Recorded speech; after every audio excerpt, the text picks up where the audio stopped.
Donc on va faire un petit disclaimer très rapide avant de vous laisser avec ces coulisses de Watches and Wonders. Il s'agit des coulisses sans montage. Donc si vous cherchez une vidéo rythmée, dynamique, qui va vous montrer Watches and Wonders en 15 minutes chrono, qui va suivre les trends, etc. Faut aller voir d'autres créateurs, faut pas aller me voir moi. Moi je suis à l'ancienne, je suis sur YouTube depuis 20 ans, j'ai 40 ans, donc ça va pas être ce même style. Là, c'est un contenu où je vais vous montrer les coulisses, les moments off, où je suis à mon avantage, les moments où je suis peut-être pas à mon avantage, et je vais compiler ces moments pendant plus d'une heure. Donc c'est vraiment pour vous imprégner au maximum de l'ambiance de Watches and Wonders, comme si vous y étiez, avec la réalité du terrain. Donc pas un contenu qui va uniquement me mettre à mon avantage, ou mettre les marques à leur avantage, mais un contenu qui va décrire en fait ce qui se passe. Typiquement quand je fais des interviews, je vais montrer l'avant, l'après, les moments où il y a un peu de gêne, les moments où il y a une rigolade, des choses que j'aurais coupées si j'avais voulu un contenu très dynamique. Donc l'objectif il est là. Me dites pas dans les commentaires c'est trop long, c'est pas monté, etc. C'est purement l'objectif de cette vidéo. J'espère que ce format authentique et brut va vous plaire. Et je vous donne rendez-vous en fin de vidéo pour me donner votre avis. Donc Watches and Wonders, premier jour, on est mardi matin. Je suis allé voir les petites nouveautés Rolex. Même si j'ai pas réussi à avoir la session de 9h30, elle était très prisée, je ne l'ai pas eu. Bon, c'est pas grave, peut-être l'année prochaine. J'ai beaucoup aimé dans les nouveautés Rolex. Je ne sais pas si ça fait l'unanimité. J'ai eu des retours parfois un peu mitigés de certains créateurs.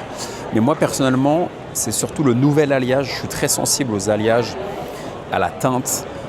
J'aime beaucoup les teintes Rolex. Et c'est vrai que le fait qu'ils aient sorti une nouvelle mixture, un nouvel alliage qui s'appelle Jubilé, un or jubilé, qui est finalement, comme je l'ai dit sur Instagram dans un petit format court, il est plus lumineux que l'or rose, moins criard et un peu agressif que l'or jaune, et plus chatoyant, si je puis dire, que l'or gris. Donc c'est un peu le meilleur des trois mondes sur une montre que j'aime beaucoup, la D-Date, en 40 mm. Alors on dit souvent que la D-Date c'est du 36 historiquement, ce qui est vrai. Mais moi, compte tenu de mon poignet de 20 cm, la 40, elle me va très bien. Elle me va comme une 36 si tu as un poignet de 16,5 ou de 17. Donc finalement, en fait, les tailles, c'est toute une question de taille de poignet. Hein. C'est comme, tu peux dire qu'un 45 dans une chaussure, c'est moche. Mais si tu as une personne d'1,90 m qui met du 45, tu vois pas que c'est du 45. Donc du coup, j'ai beaucoup aimé cette teinte très, très lumineuse. Malheureusement, j'ai pas pu la passer au poignet parce que j'ai pas eu le touch and feel, le rendez-vous, mais j'ai pu la voir quand même, pas en vitrine, mais de près. Je vous mets quelques petites images et j'ai trouvé ça très très sympathique. Ensuite, je suis allé voir Moser et Laurent Ferrier. Tout à l'heure, je vais aller voir Hublot. On va faire un petit rendez-vous en one-to-one avec Hublot.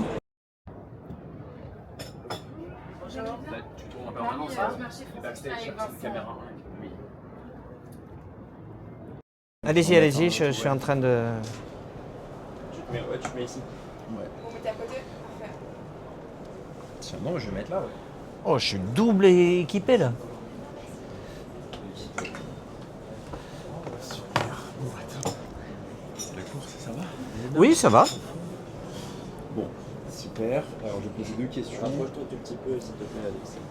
Ok. Là, tu fais gros plan entre.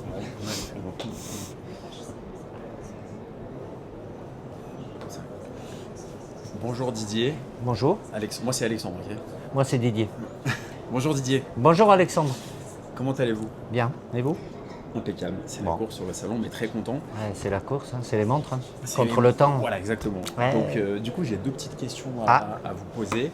La première.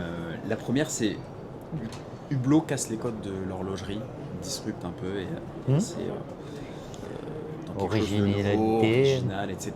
Hmm. Et dans votre carrière, est-ce qu'il y a un ou deux souvenirs où vous avez justement cassé les codes et vous avez été un peu à contre-courant aussi comme Hublot? Oh, forcément, c'est arrivé plusieurs fois. Ça peut être instantané ou pas.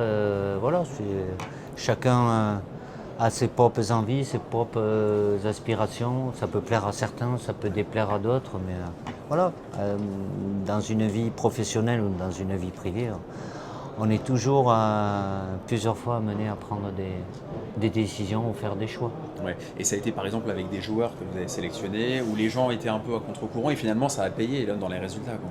Oui, mais je pars du principe que j'ai toujours raison.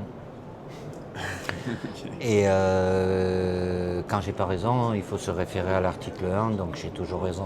Non, non, je plaisante. Bon, mais après, voilà, il y a l'aspect médiatique, chacun a le droit d'avoir un avis, j'ai pas de problème avec des gens qui sont pas d'accord avec moi ou qui peuvent avoir des idées différentes.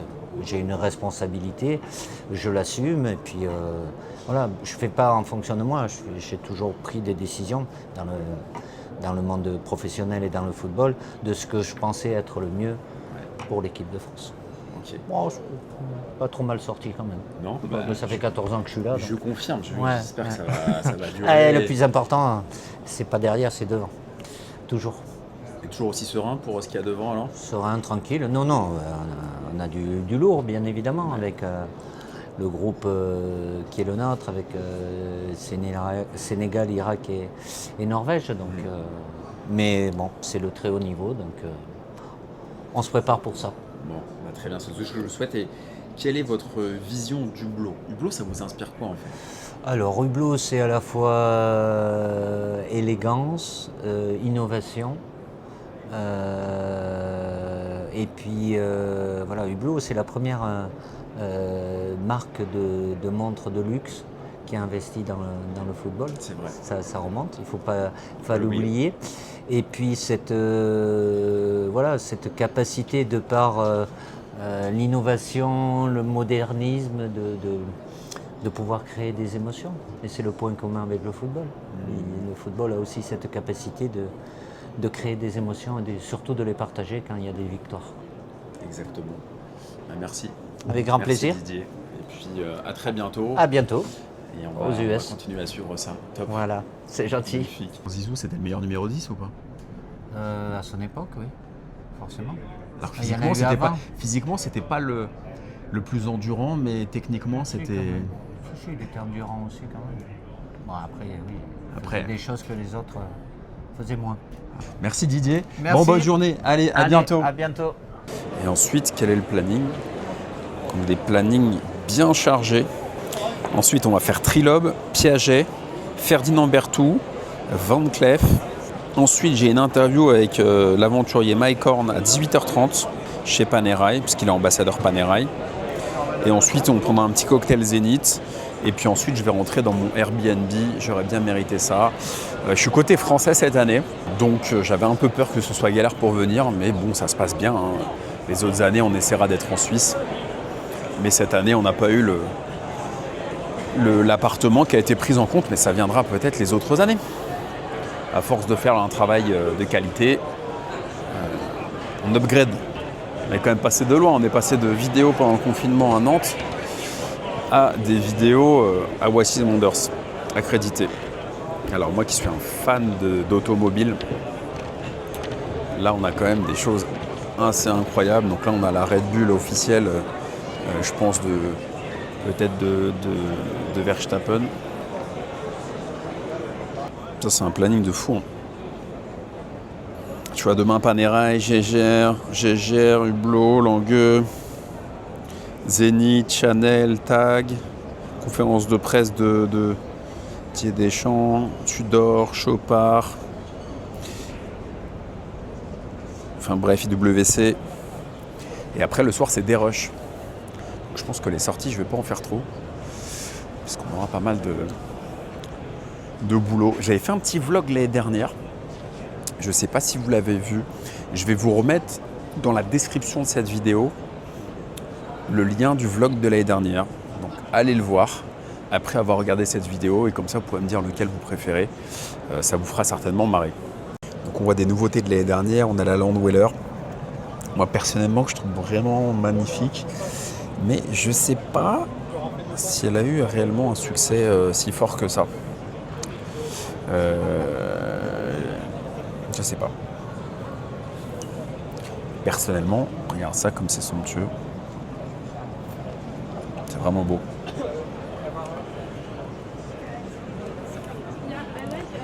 Voilà, là on est sur de la day-date. Bon, si tu regardes cette vidéo, a priori ce qui t'intéresse c'est les nouveautés. Mais le salon, moi, je suis toujours fasciné, tu vois, c'est la deuxième fois que je le fais. Mais regarde la beauté de ce salon. Quand nous, on a un porte de Versailles, qui est quand même assez miteux en France. Là, tu as un salon, c'est juste 10 000 crans au-dessus, quoi.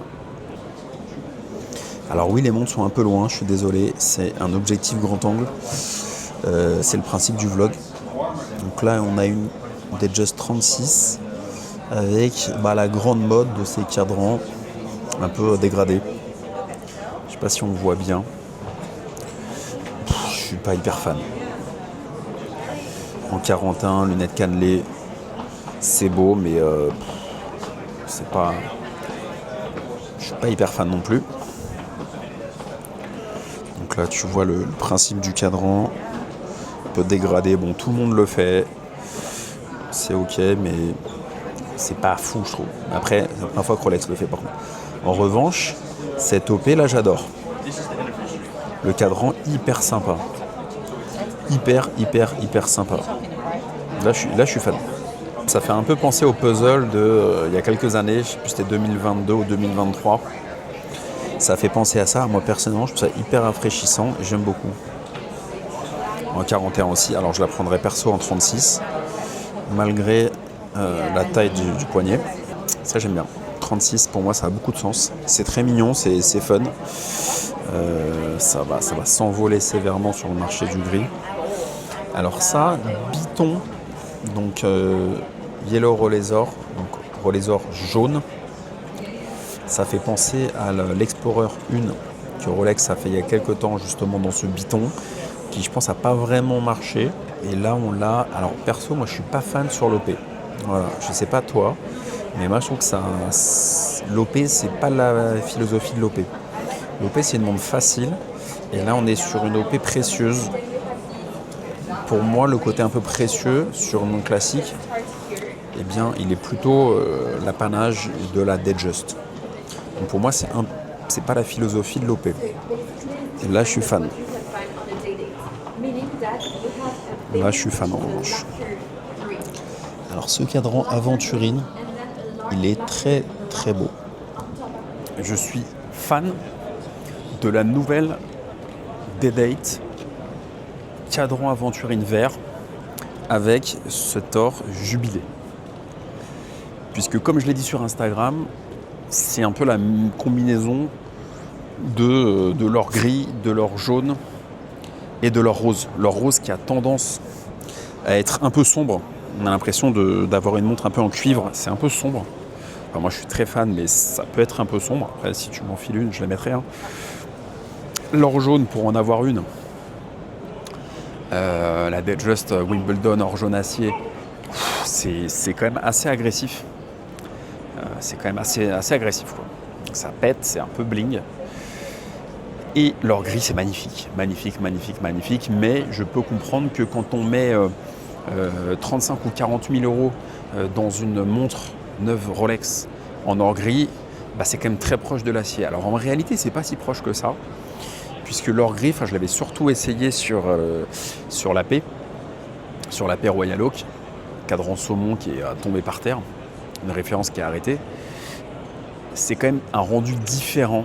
Il y a un éclat qui est vraiment supérieur à l'acier, qui est beaucoup plus terne. Mais là, du coup, moi, j'ai juste envie de le voir au soleil. Honnêtement, ça a beaucoup de sens. J'ai pas regardé le prix sur le site. Il y a certainement d'ailleurs une hausse de prix. En plus, c'est un nouveau matériau, donc ça a dû demander quand même pas mal de R&D. Mais très fan. Très fan. Alors que, pour avoir croisé des potes créateurs, il y en a qui... Je dirais pas les noms, bien sûr, c'est pas l'objectif de les afficher. Mais il y en a qui sont pas forcément fans. Alors que moi, j'adore. Après, je suis un fan inconditionnel de la marque. Donc là, pour le coup, tu vois ça... si je voulais m'offrir une très belle pièce Rolex, je prendrais tout de suite celle-ci. Pas du tout le Daytona. Parce que pour moi, le Daytona, il est beaucoup plus intéressant en vintage.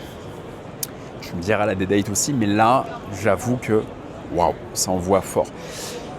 Ça va encore plus loin que que la Day-Date qu'ils avaient sorti en or rose avec ce cadran vert magnifique. Et ils avaient fait aussi une Day-Date. Ça va encore plus loin que la cadran vert olive, or rose vert olive, chiffre romain qui est magnifique. Et il y avait aussi une Day-Date qui est sortie un peu plus récemment que la vert olive. La vert olive est sortie en 36 l'année dernière pendant Watches and Wonders, je crois. Et il y a eu peut-être il y a 2 ans, une qui me fait penser à Las Vegas. C'est une Day-Date cadran vert, mais un peu un vert mat, presque un peu un vert qui n'est pas soleillé, avec un boîtier en or jaune. Et donc en fait la céramique est gravée pour faire cet effet d'explosion, d'impact en fait. Ah ouais. Donc la céramique est quand même un des matériaux les plus durs, qui est gravée pour faire cet effet. Donc celle-là elle est limitée à 100 pièces, elle fait 42 mm. Donc ça c'était la Kylian Mbappé et la Usain Bolt avec de la terre. La terre de là où il s'entraînait en Jamaïque. C'est marrant. Alors ça c'est sympa d'avoir un format tonneau chez Hublot. Je rappelle, si vous tombez sur cette chaîne, que j'ai visité la manufacture Hublot il y a très peu de temps. C'est dispo sur la chaîne YouTube. Alexandre, je te présente Marie Latruite et Vincent Roy. Bonjour Alexandre, on se connaît, on se connaît, ça va? Luis Figo au fond. Immense joueur du Real de Madrid. C'est que tu vois, entre deux touch and feel, je dois monter, mentionner les marques. Là, je vous montre vraiment les coulisses de Watches and Wonders, comment ça se passe côté créateur. Donc là, on va aller gentiment chez Trilob, je crois. Ah ouais, voilà, ça c'est le problème, ça. Sur les... Pardon ? Voilà, je peux jamais mettre les montres. Toujours ? Bah, moi, j'ai le format américain, en fait. J'ai un poignet de 20, donc... J'en ai d'autres qui sont plus... j'ai pas la taille des Suisses ou des Français. Et c'est une montre assez particulière et surtout dans l'émotion. Parce qu'en gros, tu vas avoir un cadran complètement personnalisable pour chaque client. Ouais. Donc il y a un cadran qui a une petite différence de finition. C'est incroyable, ce truc. Plutôt d'être soleillé et grainé, il est soleillé laqué sur toutes les parties de la montre. Ça me plaît. Mais chez Piaget, la couleur, elle n'est jamais très éloignée du travail de l'or parce que c'est vraiment un tout en termes d'ADN, en termes de savoir-faire qui sont pertinents et qui sont l'identité de la maison. Donc là, j'ai fait une sélection quand même principalement axée sur le couleur. Vous avez vu sur le stand qu'il y a quand même beaucoup de pièces qui intègrent de la pierre ornementale. Donc cette année, c'est la thématique dominante. Donc j'ai fait une sélection de 4 pièces masculines, 4 pièces féminines, mais pas uniquement en pierre ornementale, aussi avec de la joaillerie, avec des saphirs ou des émeraudes par exemple, pour montrer que la couleur elle a toujours fait partie de notre univers. Piaget a lancé les cadrans en pierre ornementale en 63. C'était suite au lancement en 57 et en 60 du 9P et du 12P et de mécanique automatique.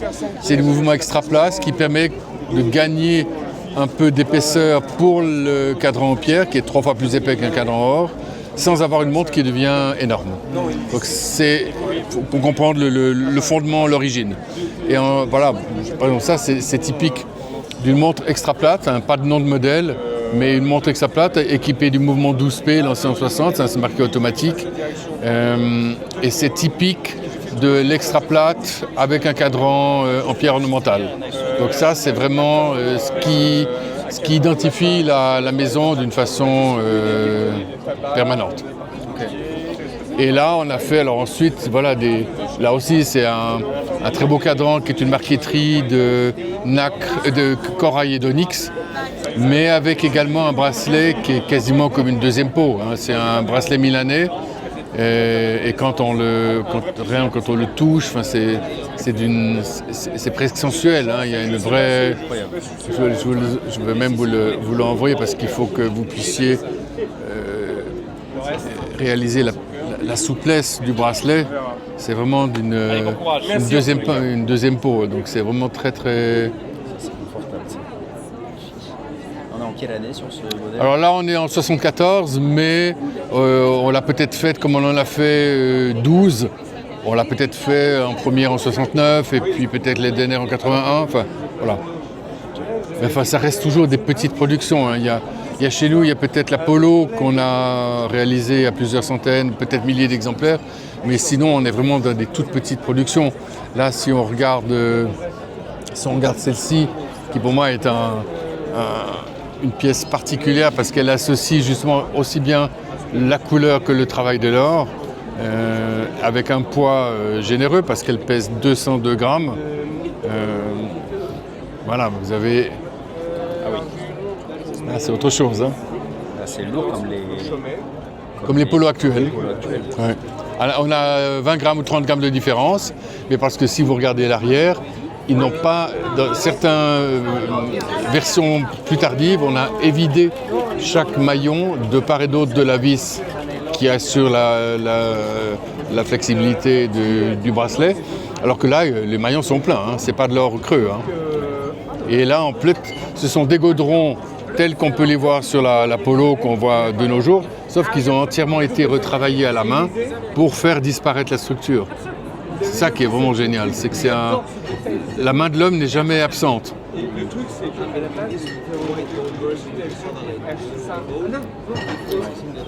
Et alors aussi, ce qui est aussi assez représentatif de ce que l'on faisait dans les années 70, ça c'est une montre qui fait partie d'une parure pour hommes qui comprenait des boutons de manchette ainsi qu'une chevalière, toujours bordée de saphir baguette avec un centre en opale. Et là, c'est la plus belle opale noire d'Australie, qui est vraiment d'une profondeur extraordinaire. Et on a toujours, ça c'est la structure A. Là, on avait une structure B, c'est les Milanais. C, ce sont les gaudrons, puisqu'il n'y avait jamais de nom de modèle. Mais la structure A, on voit que chaque fois, ils ont soudé un petit chaton pour sertir la baguette de saphir. Mais si vous avez la possibilité, ça conserve la flexibilité, parce que chacun est indépendant. Donc c'est un vrai travail c'est une conjugaison du travail de joaillier, de graveur, en même temps de sertisseur et même de gémologue, parce qu'il faut trouver l'ensemble des pierres qui ont l'homogénéité de couleur. Donc voilà, c'est vraiment un travail d'équipe.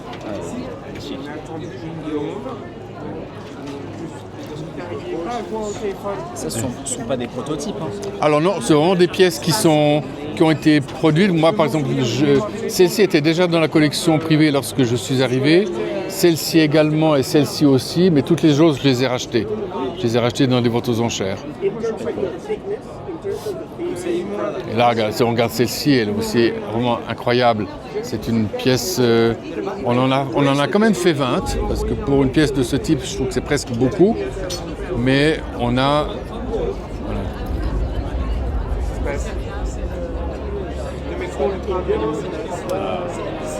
Autour de quelle année ? Là, on est en 74, mais j'en ai une autre dans la collection qui date de 76, il y en a une autre qui a été faite en 72, mais on n'a pas le détail des pierres utilisées. Donc la deuxième que nous avons exactement la même forme, structure, elle n'a que de l'opale. Mais dans les registres de livraison, on n'a pas le détail à ce point. On a telle pièce a été faite à telle année, donc on peut faire la somme totale des références 9801 P8. P8 c'est le bracelet, 9801 c'est la carrure. Donc ça on peut dire, voilà, on en a fait 20, mais on n'aura pas le détail. Qu'est-ce qui nous reste ? Celle-ci, on n'a pas parlé, je crois, ici, celle-ci également. Alors oui, là c'est des... Si on est encore dans la pierre ornementale, ça c'est une version qui est assez folle parce qu'on pourrait presque la regarder en transparence. Il y a une vraie finesse. Là, si on regarde les éléments en racines de rubis, sont vraiment très, très fins parce qu'ils font, je pense, 5-6 dixièmes d'épaisseur. Et là, on n'en a fait que 6. Que 6 exemplaires. Ouais. Avec très souvent cet excentrage, il n'y a pas de symétrie chez Piaget. Donc l'élément serti est plus grand et redevient plus petit. Il y a les triangles d'onyx qui viennent combler les espaces, mais avec aussi un dégradé en forme pour les ovales. Cette pièce. Alors celle-ci, ça c'est la version alors vraiment haute joaillerie, qui est un vrai travail de joaillier. Moi, j'ai eu la chance de travailler dans un atelier qui fabriquait ces pièces, donc j'en ai fabriqué pendant 2 ans. Et c'est un travail, c'est une montre qui est aussi belle dessus que dessous. Et ça fait combien de temps que vous êtes chez Piaget? 37. 37 ans. Ouais. 37 ans de maison. Dont 20 au patrimoine. Voilà, si vous regardez cette pièce qui est fabuleuse en termes de couleurs, d'appairage des émeraudes pour avoir une unité, une homogénéité de couleurs, et si vous la regardez à l'arrière, c'est presque aussi beau. C'est vraiment un travail de joaillier. On fait plus ça Là. aujourd'hui. C'est fou, hein. J'avais calculé que sur une pièce comme ça, il y a plus de 6000 soudures. Et on fait un brin avec les émeraudes, avec que des baguettes. 3-4 brins qui ont ce sont des éléments fixes qu'on vient souder côte à côte, comme les doigts de la main. Et ensuite, on scie chaque niveau pour ensuite créer l'articulation. Ensuite, on soude des fils d'or d'un élément, on passe dans le deuxième, on revient au premier, on soude. Et on fait tout ceci jusqu'à la fin pour avoir finalement un bracelet articulé. Donc, en termes de travail de joaillerie, c'est vraiment à peu près le summum. Magnifique. Ah, ça va? Heureux? Ça va et toi? Yes. Ah bah tiens, je me mets. Viens, mets-toi là. Commence. Hein? Ah, tu fais la session de 15h45? Ouais. Ça va être Bon, C'est bah, dingue cette caméra. je suis avec Julia qui découvre l'Osmo Pocket, puisque quand on est allé chez Hublot avec Martin, on lui a dit écoute, il faut vraiment que tu achètes cette caméra. Et là, elle est comme une ouf avec ça. Je l'ai acheté pour l'occasion, du coup je vous prépare un petit vlog YouTube. Sympa, faudra aller voir ça sur YouTube du coup, Ouais. directement sur sa chaîne. Première vidéo YouTube. Voilà. Boîte en 38. Donc on a totalement redesigné toute la partie complication. La boîte aussi a été totalement revue. Ça reste toujours très très facile d'utilisation. 3 positions sur la couronne. La première, c'est pour remonter le mouvement, le mécanisme classique. On a une deuxième position. La première, en fait, c'est pour régler l'heure d'ailleurs. Donc on règle uniquement les heures. Et la troisième, c'est pour régler les minutes et l'heure d'ici. Très facile à utiliser. Et puis voilà, on a énormément travaillé le mouvement pour qu'il soit résistant au choc. Vous voulez absolument pas qu'il y ait de saut des disques en cas de choc, en cas de chute, quoi que ce soit. Donc on a vraiment travaillé l'équilibre de tout le mouvement pour avoir cette sécurité. Donc il y a un son instantané des... Oui, des doubles disques. Ouais. Ça doit être énergivore de fou en plus sur le Non, calibre, même pas. pas du tout. On a réussi justement à consommer les moins d'énergie possible Génial. pour avoir 65 heures Moi, au c'est minimum de 65 reste. heures avec les doubles disques, Oui. la rétrograde qui... Ouais, et ça sera, entre nous, ça sera plus 70 que 65, mais on se prend toujours une sécurité. marche. Ouais. Ouais. Bravo. Bravo. La plus grande nouveauté, le plus gros travail qu'on ait fait, et pour nous, ce qui nous tient vraiment à cœur, ça va être ce cadran. Donc le cadran, c'est un cadran totalement en émail. On ne va pas venir travailler l'émail comme on le fait habituellement, c'est-à-dire normalement on vient appliquer de l'émail, on va venir peindre. Là, c'est vraiment une technique qu'on a développée en interne avec nos émailleurs. Donc on est toujours sur la poudre d'émail, qu'on va venir mettre au four dans à peu près 30 heures. Ensuite, au bout de ces 30 heures, on va avoir une matière uniforme, sans bulles, sans impuretés. Et là, on va avoir le process pour faire le centre qui est en motif piqué. Donc, on vient presser, en fait, du coup, avec une presse et avec la contreforme. Et on va venir avoir ce motif piqué qu'on voulait très rond, très bonbon. Et vous verrez, en manipulant la montre, elle a changé de lumière. Quand vous passez de la lumière de l'extérieur à là, sous les spotlights, vous verrez, elle change de couleur, elle passe du oui. Rouge. Mais cette fois, au niveau de la Lune, qu'on pouvait voir avant, qui était parfois sertie, nous avons une phase de Lune ici en nacre blanche, mais qui permet ici, après réglage, ici ce que je fais, de pouvoir afficher en temps réel, on peut dire, de façon exacte, la phase de Lune telle qu'on pourrait le voir dans ici. Puis un motif signature qu'on va retrouver sur toutes nos montres perlées. Donc là, vous avez 2 pièces de gamme pour vous montrer un exemple en onyx et en nacre blanche. Et c'est une matière qu'on retrouve par exemple sur nos montres jour-nuit, sur les planétariums qu'on a pu faire. Mais qui, voilà, cette année, présente des reflets vraiment fascinants avec cette nouvelle texture. Donc c'est une pièce qui est sertie de diamants sur le réo, sur la tranche et sur la boucle. et qui va présenter d'autres codes classiques de la collection Perlé, par exemple les aiguilles borgnes pour préserver une ligne pure sur le cadran, et la glace convexe qui rappelle la rondeur aussi de la collection Perlé. Toujours avec notre strap set interchangeable. Un mouvement quartz très pratique aussi d'une durée de vie de 8 ans. Et même la version en or d'ailleurs a un bracelet qui se retire aussi. Si on veut la porter de façon un peu plus quotidienne avec un bracelet en cuir ou en tissu, c'est possible. Donc un petit mot sur le verre aventuriné, vous allez voir sa fabrication sur la vidéo. Parce qu'il y a souvent un peu de confusion entre le verre aventuriné et l'aventurine. L'aventurine, c'est un type de pierre, c'est un type de quartz, comme l'agate ou la calcédoine, alors que le verre aventuriné, c'est fait par l'homme. Donc ça suit un processus de fabrication assez traditionnel en Italie, à Murano. La légende dit que ça a été découvert par erreur, un peu comme la tarte tatin. C'est-à-dire qu'un souffleur de verre aurait fait tomber la limaille de cuivre dans du verre fondu et ça aurait créé cette réaction incroyable. Donc c'est toujours fait à Murano aujourd'hui, toujours avec une méthode artisanale et traditionnelle. Et c'est un processus assez long et assez compliqué dans le sens où ça va prendre plus d'1 mois pour que la matière refroidisse suffisamment pour qu'on puisse ensuite s'en servir et la découper. Sans c'est du verre, quand on l'a dans les mains, et c'est assez tranchant. Et surtout, ça veut dire que chaque bloc et donc chaque pièce sera complètement unique. On n'aura jamais exactement la même densité de paillettes, la même couleur. Donc avec le motif guilloché par-dessus, c'est une opération assez délicate, comme vous vous en doutez, vu qu'on parle de verre. Mais c'est à peu près équivalent à l'onyx pour vous donner une idée de cette complexité-là. On dirait vraiment des montres vintage. Oui, c'était vraiment l'apparence aussi qu'on a sauté lors de l'exposition. Et c'est serti sur la tranche aussi. Oui, absolument. Sur la tranche, sur le réo et sur la boucle. La boucle avec un serti-neige.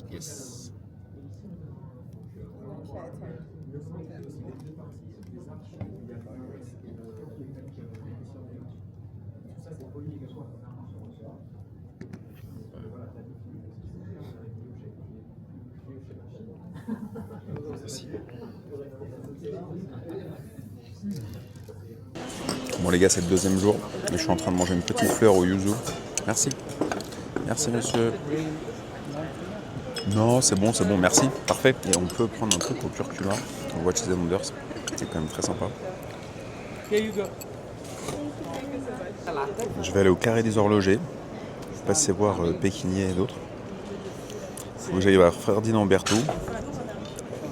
Et il faut que je vois si je vais voir Gisbard, mon vieux pote que j'avais connu au Galeries Lafayette il y a 12 ans et qui est à Genève.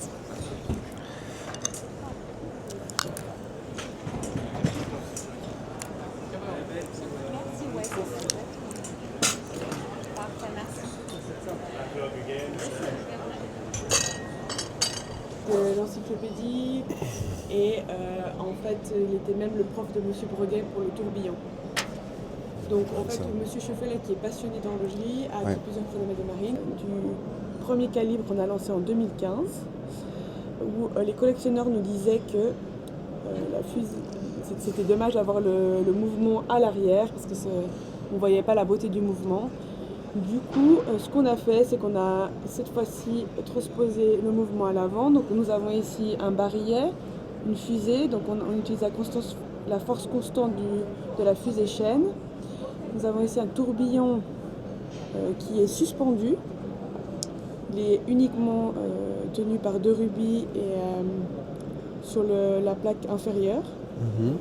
Ici à cette heure, nous avons ce qu'on appelle un cône mobile qui sert à la réserve de marche. Et à l'arrière, nous avons une mosaïque de pont avec une grande roue qui nous permet de ramener l'heure et la minute à midi. En plus de ça, on peut voir le mécanisme que vous voyez ici qui est aussi à l'arrière, qui nous permet de faire un flyback de la seconde toucher la cam. Voilà. Et à l'avant, on va peut-être attendre. La seconde revient à midi. Donc ce procédé nous permet d'être très précis dans la mise à l'heure. L'idée c'est de tirer la couronne, de mettre l'heure et de tout repousser pour avoir une heure parfaite, très précise. Qui était le but premier de M. Ferdinand Berthoud dans sa chronométrie en mer. Donc nous on transpose. Vous avez l'inspiration directe qui est en vitrine à l'extérieur, la pièce historique.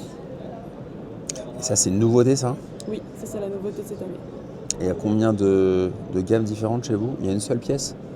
Cette année, on lance qu'une seule pièce. Oui. Ok, mais dans la gamme permanente, il y a des... Alors, dans la gamme permanente, on a la FB3 qui reste et puis qu'on décline dans différentes matières. Ok, Et ensuite, on a une collection, celle-ci n'est pas limitée, donc elle va rester aussi avec nous. Elle est limitée à la production. Nous sommes à une production de 50-60 montres par année. je peux regarder? Bien sûr. 50-60 montres par année? Oui. Cette montre, c'est 300 heures de décoration. Tous les ponts sont sablés à la main, sont anglais et polis à la main. Voici chez Panerai pour découvrir les nouveautés 2026. Les thèmes de l'année, Heritage and Performance. Et vous avez vu dans les stands cette piscine qui est une piscine qui Panerai a fait en 1966 pour demande de la marine italienne pour former les hommes, les plongeurs de la marine. Et c'est pour ça que la piscine est aussi transparente. J'ai fait vous voir une vidéo qui va expliquer cette histoire.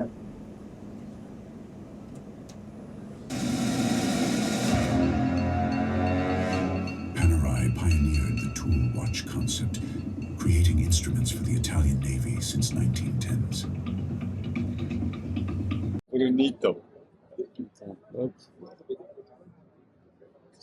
Bon alors, très simple, je vais juste poser la question, pourquoi Panerai? Qu'est-ce que ça vous inspire? Qu'est-ce que vous aimez? Et qu'est-ce que représente Panerai?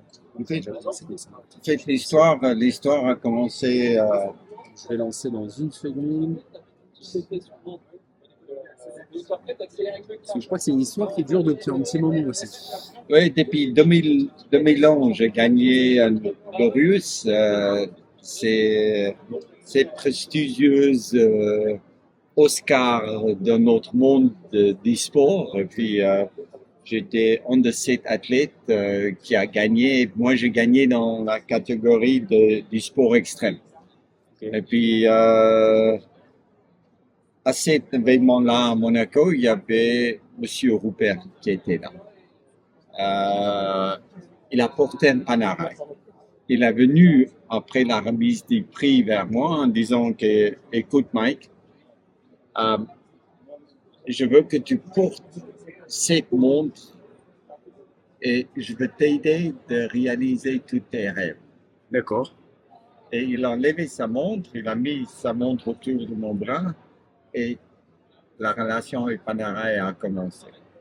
Quand tu regardes un peu l'histoire de Panerai, tu vois bien que Panerai, c'était toujours un instrument qui était utilisé pour les missions spécifiques. Et puis, par les marines italiens, ils fabriquaient des montres, des compas, du boussole, du truc, pour en fait des missions qui étaient faites sous l'eau.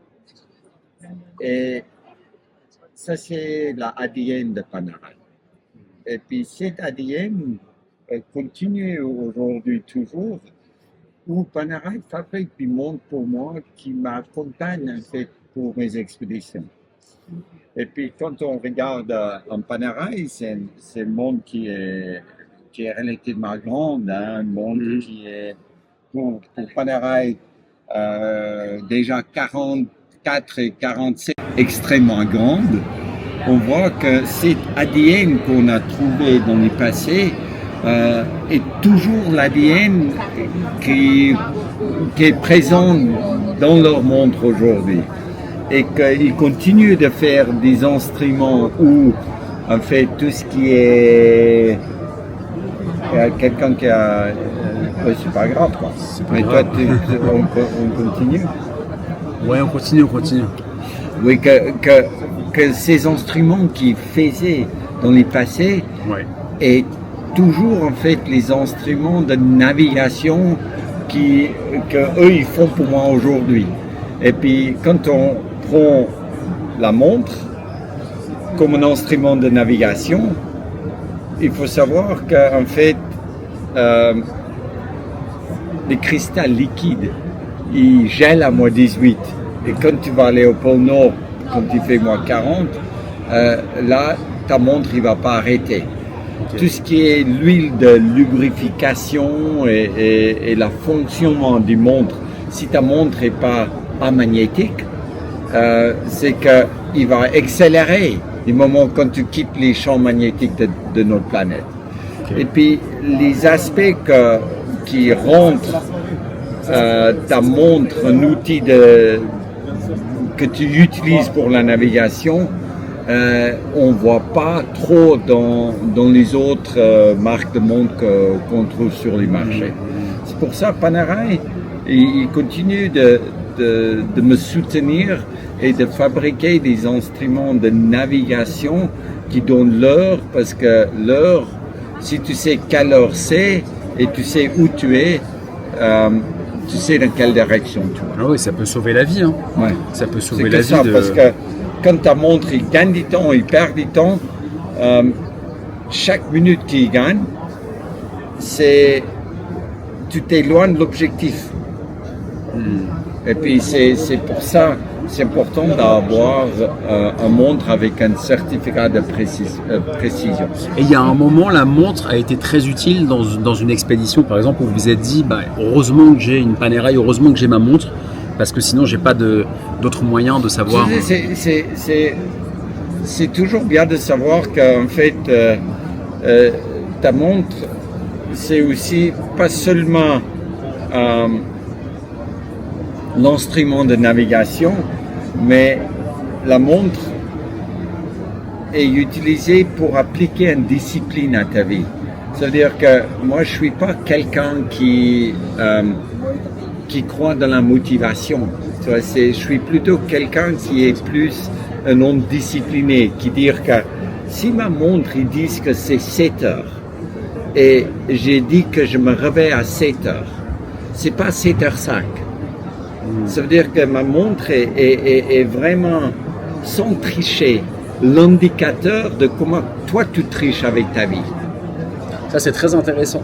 Ça me plaît beaucoup et on voit beaucoup sur Internet aujourd'hui, sur les réseaux sociaux, motivation, mais les gens n'arrivent pas à tenir parce qu'ils n'ont pas la discipline. Et c'est quoi comment vous arrivez-vous à transformer motivation en discipline? Moi, je ne suis pas toujours motivé quand il fait moins 50 pour sortir la tente et tirer la luge qui pèse 200 kilos. Il faut être arrêté d'être motivé parce que c'est pas un plaisir. Mais ce qui est important aussi, c'est que c'est une discipline qu'on applique à notre vie qui nous permet après d'être motivé. Si on doit se motiver, c'est parce qu'on n'est pas discipliné. Mais si on est discipliné, c'est facile d'être motivé parce que tu es 10 minutes en avance, tu n'es pas 10 minutes en retard. Tu n'es pas en train de voler du temps, tu es en train de gagner du temps. Et ça, c'est la montre. La montre, c'est quelque chose qui nous permet d'être honnête et vrai à nous-mêmes et d'être discipliné parce que l'heure, il triche pas. Ouais. Et juste pour finir, la discipline, du coup, c'est la répétition d'une action aussi, la discipline. C'est pour être discipliné, je vais répéter la même chose comme dans tous les domaines, même dans l'horlogerie d'ailleurs. En fait, la répétition dans les moments d'extrême est jamais facile parce que tous les jours l'environnement autour de nous change. Tu peux avoir une journée très calme, tu peux avoir des vents très forts, tu peux avoir la glace qui bouge extrêmement vite, qui casse. C'est-à-dire que quand cet environnement autour de toi change, tu ne vas pas faire la même chose tous les jours. Exact. Ça veut dire que la répétition nous permet d'arriver dans un stade de ça devient chiante. C'est la répétition, c'est moins motivé, tu es moins motivé. Mais parce qu'on vit dans un monde qui évolue tout le temps, qui est en train de changer, c'est là l'inconnu qui devient la motivation de trouver des solutions pour surpasser les obstacles de la journée. Et c'est ça que j'adore dans ce que je fais. Je peux me réveiller un jour à moins 50 dans une tempête énorme et si j'attends un tout petit peu, 24 heures plus tard, il va faire moins 20 et puis ça va être facile à vivre. Les deux extrêmes vivent très proches l'un de l'autre. Et si tu veux vivre dans un monde qui est constant et où tu fais répétitivement la même chose, il faut rester à la maison. Merci Mike. Merci beaucoup, ça va beaucoup plaire à mon audience. Très intéressant. Merci, je vais juste faire l'intro. Aujourd'hui, je suis avec Mike Horn chez Panerai, ambassadeur Panerai depuis de nombreuses années. Et la question que je pose, c'est pourquoi Panerai? Pourquoi avoir choisi Panerai et quel est le sens de ce partenariat d'ambassadeur? Et voilà, c'est bon, j'ai la réponse après. Merci. Merci Mike. Super. Avec plaisir. Non, mais c'est dans un environnement changeant. C'est comme ça, c'est la vie, c'est comme dans la nature. Là, c'est plus en cohésion avec la... Il a pas bougé, il a continué. Ouais, moi aussi, hein, j'ai pas plein. Non, mais j'étais dedans. Donc, c'est la vie, c'est mouvant. Super C'est intéressant. la vie qui est un chemin plein, sans Exactement. obstacle. Existe comme dans l'imaginaire des gens. Rester focus. J'étais dedans, pas encore. Il peut y avoir même un truc. Mais j'ai bien vu que toi tu n'as pas. Non, parce que je suis focus en fait. Je suis focus quand je fais un truc.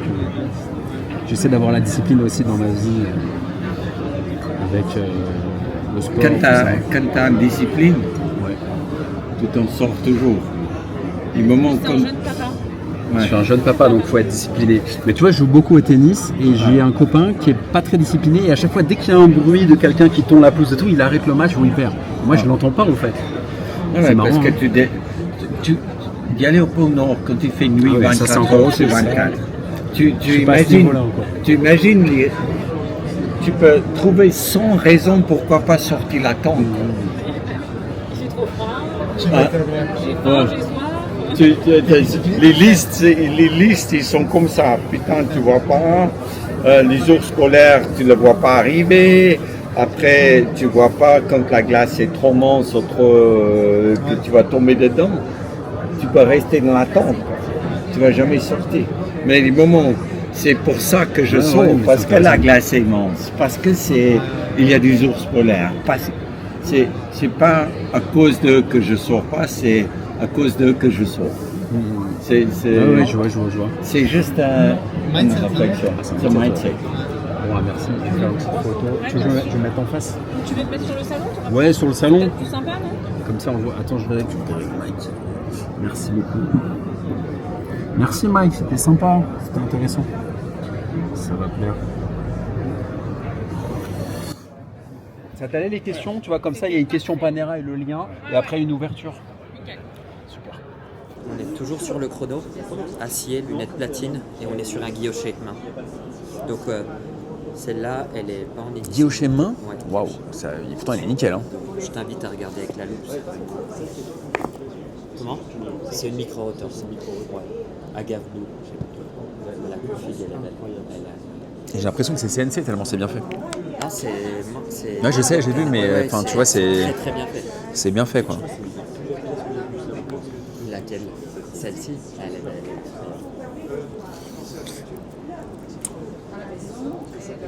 Martin, que penses-tu de Parmigiani? C'est une de mes maisons de rêve, ça, regarde. Je la veux. Ça te plaît? C'est incroyable, c'est très fin, très italien. C'est un peu ton style, toi, un peu à l'italienne. Toi, t'as un peu un style italien, toi. En fait, ce qui est beau, c'est qu'il y a un peu le Rocchiana et tout. T'as un peu ce style-là, toi. De la palette. T'aimes bien le look un peu à l'italienne, toi? Ouais,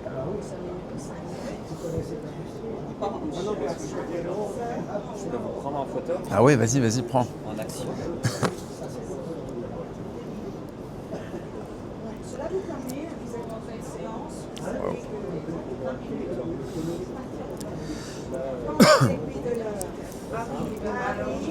Tu peux aussi, attends, avec mon tel, s'il te plaît. 2-3, ça me mettrait sur. En action. Tu vois, c'est très net. C'est le seul défaut. Et moi, des moments de temps, je la retire comme ça. Merci. Ça arrive. Je trouve ça juste incroyable. Il y en avait une autre sur le plateau. C'est quoi qui était. Guillochage à la main. Bon, là, c'est compliqué de voir sans le zoom. Mais c'est pas du CNC, c'est un guillochage à la main et qui est aussi bien fait qu'un guillochage Deux roses CNC. Alta Rosa et Il y a un détail que j'aime en particulier sur cette nouvelle Parmigiani, c'est ce cadran martelé avec un léger burin certainement, et c'est uniforme et chaque cadran est unique.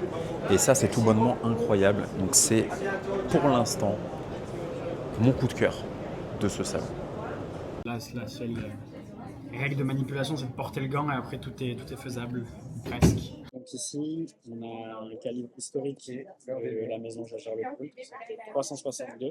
On voit la masse ici en bas qui tourne et qui est périphérique. C'est une masse qui est en or, 18 carats, en or rose 18 carats, et qui est guillochée à l'atelier des métiers rares, donc calibre automatique, et qui incorpore donc une répétition minute, qui possède, elle, 4 brevets différents, et un tourbillon qui possède 3 brevets différents. Et donc, ce calibre 362 fait 5 mm d'épaisseur, calibre automatique, avec une répétition minute et un tourbillon le plus plat du marché, comme je vous disais. Et comme on souhaitait vraiment révéler l'entièreté de ce mécanisme-là, en fait, on est allé même plus loin que la squelettisation. Généralement, la squelettisation, en fait, on vient retirer de la matière, notamment de certains ponts, pour voir à travers et pour pouvoir révéler un peu une partie du mécanisme.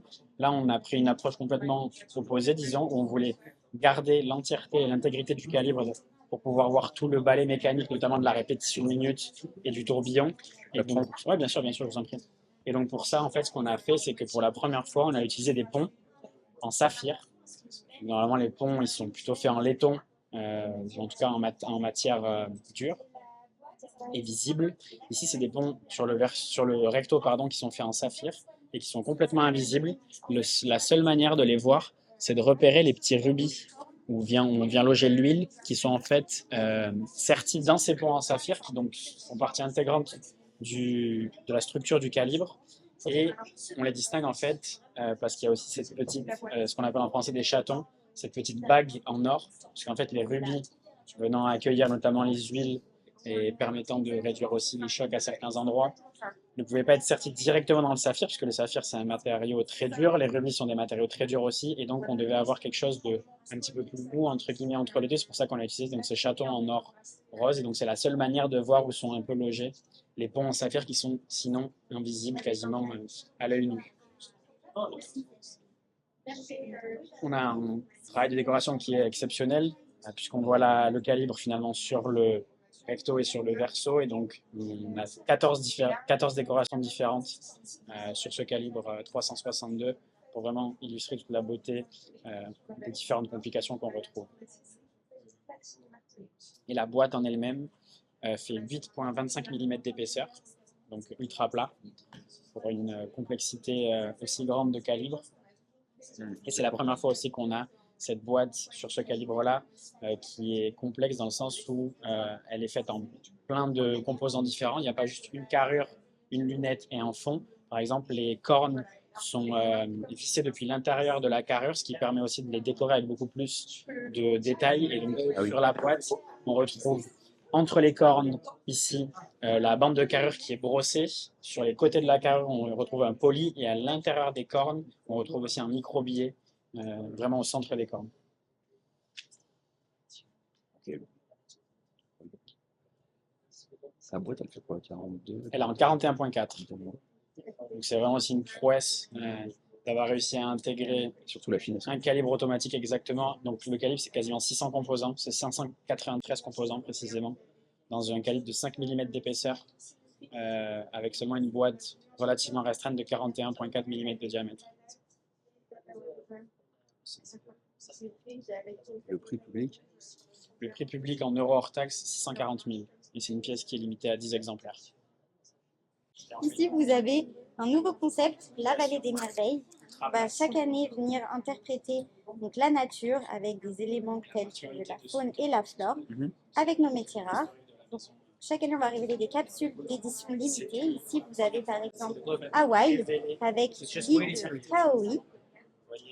Donc, vous voyez qu'on vient combiner différents métiers rares. Donc, on a le certinage, on a aussi la technique du grand feu enlevé en émail, on a de la miniature peinture et du paillonnage également au milieu pour le pistil de l'hibiscus. Et vous voyez que le motif il continue de part et d'autre de la boîte. Donc là, c'est une autre complexité qu'on a avec Reverso parce que quand l'émailleur travaille, les deux parties ne sont pas encore assemblées, donc il doit s'assurer que la couleur ici de la feuille soit exactement la même que de l'autre côté pour avoir un motif vraiment qui est ininterrompu. On a une deuxième version ici avec un travail en volume puisque si vous jouez avec la lumière, vous pouvez vous rendre compte que le Akialoa, donc l'oiseau que vous voyez ici, il est en relief avec les fleurs par rapport au fond. On a aussi différents métiers rares ici. On a la technique champ levé avec de la miniature pour l'œil par exemple de l'oiseau. Le paillonnage ici, et le fond, ça marche comme un puzzle. En fait, on a tous ces éléments qui sont indépendants, qui sont gravés en forme de vague, puis laqués, et qui sont ensuite ajoutés à l'intérieur du motif. Donc là, vous avez 8 carats de diamant et des cadrans en nacre. Bien sûr. I have that one. With the crown on the back. Exactly. Yeah, yeah, I have that. Le cadran, il est magnifique. Et ça reflète la lumière avec le diamant. Ok. Et la dernière, donc, cette fois-ci on va sur l'île de Hokkaido au Japon avec cette grue japonaise. Donc, là on est venu réinterpréter le certinège avec 2 teintes de saphir. Donc, si vous avez des bons yeux, vous pouvez les repérer, parsemés de diamants pour reproduire finalement comme de l'eau. Là aussi le motif il continue de part et d'autre de la boîte qui est en or blanc. Et ici, ce qui est assez intéressant, c'est le travail de miniature qui a été fait au niveau du plumage de la grue japonaise. Parce que là, on est venu dessiner des traits si fins que l'émailleuse, elle a dû garder un seul poil sur son pinceau de manière à pouvoir tracer les traits les plus fins possibles. Pareil dans le cou, ici. Voilà. Et celle-ci, elle s'appelle Reverso One Sakura, puisque ici, vous avez des fleurs de cerisier qui sont faites avec de l'émail grand. Voilà. Ce cadran en nacre. Exactement. Ça, c'est on va chasser. Hey, Charles, you have to pay me. Une boîte en gris. Oui. Ça ferait que l'acier. Non. Je pense pas. Non, on ne crée pas autant de métiers rares sur le Alors, ok. Voilà, merci. c'est les 3 premiers. Intéressant. Merci. Merci beaucoup. J'ai perdu mon. Non, non, mais c'est la mienne. C'est pas grave. Moi aussi, je suis en salle. How does this work? Is this a calendrier? Bonjour. Pour ma part, en fait, je vous présente 2 montres qui sortent de l'atelier des métiers rares, qui rendent hommage à Okusai. En fait, c'est une série de cascades. On a initié en 2021. Au départ, c'est 8 estampes en bois. Donc, on a égrené plusieurs estampes au fur et à mesure des années. Et cette année, on va se faire la lumière.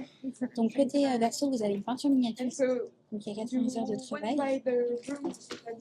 Et puis, de l'autre côté, vous allez découvrir à chaque fois un cadran avec un motif et un émail qui sera à chaque fois différent. Vous pouvez l'ouvrir, le Reverso. Celle-ci aussi. Celle-ci, on est sur un motif chevron, un beau bleu ciel. So here you have from Hawaii and here Hokkaido. Une maille. Comment vous l'appelez cette maille? C'est pas milanaise, non? Ok. She's buying my watch. Un motif bambou et un verre. Tourbillon à date sautante. Donc on a cette date qui va sauter du 15 au 16 tous les mois. Grâce à ce mécanisme qui est breveté par Jiroku, qui est justement, on a décidé d'ouvrir le cadran sur ce mécanisme qui est breveté par Jiroku. On a le calibre qui a gagné le premier concours de colorimétrie en 2009. À 12 heures, on a un disque en saphir qui nous permet d'avoir un 24 heures aussi ajustable pour un deuxième fuseau horaire. D'accord. Sur l'extérieur, on a un réo en saphir qui permet d'adhérer la profondeur au cadran. Le cadran est en émail dioché. On peut apprécier, quand on regarde les différents éléments mécaniques, on peut apprécier vraiment la finition main, par exemple pour les ponts versés à 12 heures et à 6 heures. Tu as vu Qui sont vraiment extraordinaires. Quand on regarde au dos, on a ce calibre magnifique qui est fini à la main aussi, tout anglais à la main. avec cette masse en 22 carats. Et on a une boîte, ça montre comment se calibre dans cette boîte grande tradition, qui est une boîte qui comporte plus de 60 pièces juste pour la boîte, qui permet d'amener vraiment beaucoup de raffinement et plusieurs finitions aussi pour les cornes et l'œil de corps. C'est une série limitée à 100 pièces et on est à un prix de 120 000 francs. Tu veux que ça nous soit reposé 120 000 euros pour tu peux l'accès. De panneau de calibre. On est sur une boîte de 42, je pense. 42 exactement, on est sur de 12,5. And here is what, seconds, 30 and 30? Yes. Recouvrir des mailles translucides. Good, yeah, we took it to Voilà. 10 seconds. You know that this is also an automatic. Celle-ci, on va faire Merci. Avec grand plaisir. Belle journée. Alors, donc, c'est notre nouveau gyrotourbillon à stratosphère. Pourquoi est-ce qu'on l'a nommé à stratosphère? Parce qu'on a rajouté un troisième axe au gyrotourbillon. On a complètement revu l'architecture du tourbillon pour avoir 3 tours complets des cages.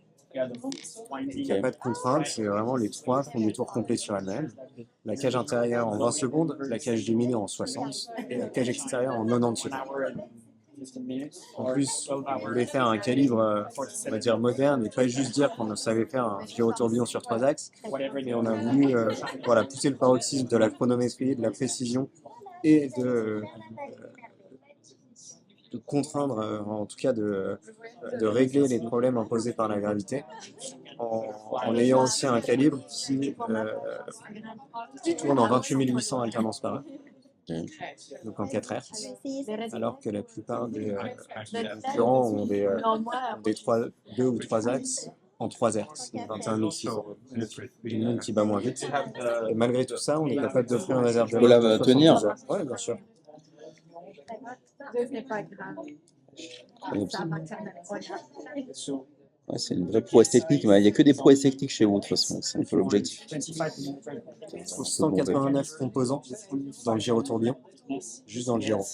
189 composants, c'est quasiment 2 fois plus qu'un mouvement automatique traditionnel. 189 composants juste dans le gyrotourbillon, là. Voilà. Incroyable. Et puis,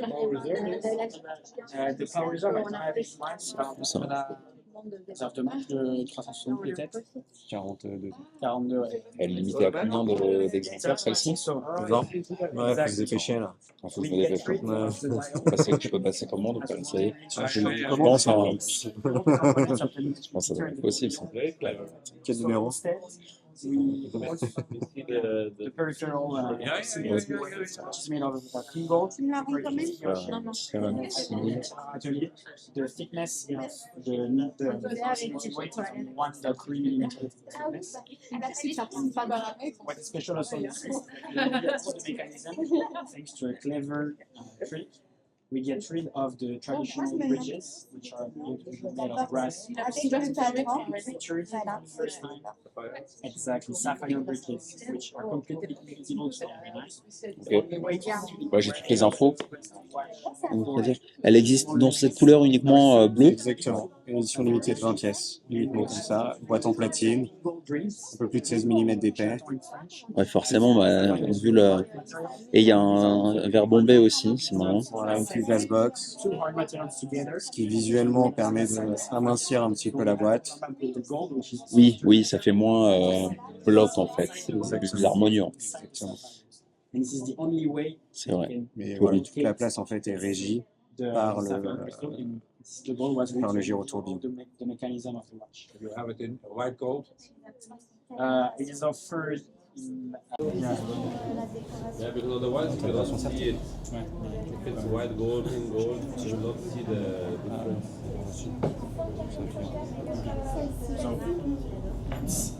C'est des plans locaux. Merci. Merci beaucoup. S'il vous plaît. Ouais, ça me plaît, c'est impressionnant. On ne sait pas quel mot employer pour ce genre de montre. C'est vraiment.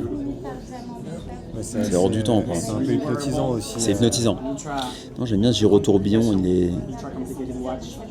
On a vraiment le temps de l'apprécier. Après, voilà, aussi impressionnant. Les différentes vitesses de rotation des cages, c'est toujours un challenge entre faire quelque chose de rapide, mais pas trop rapide, parce que si c'est trop rapide derrière, ça vient finalement ne plus brasser le nombre de positions qu'on souhaite.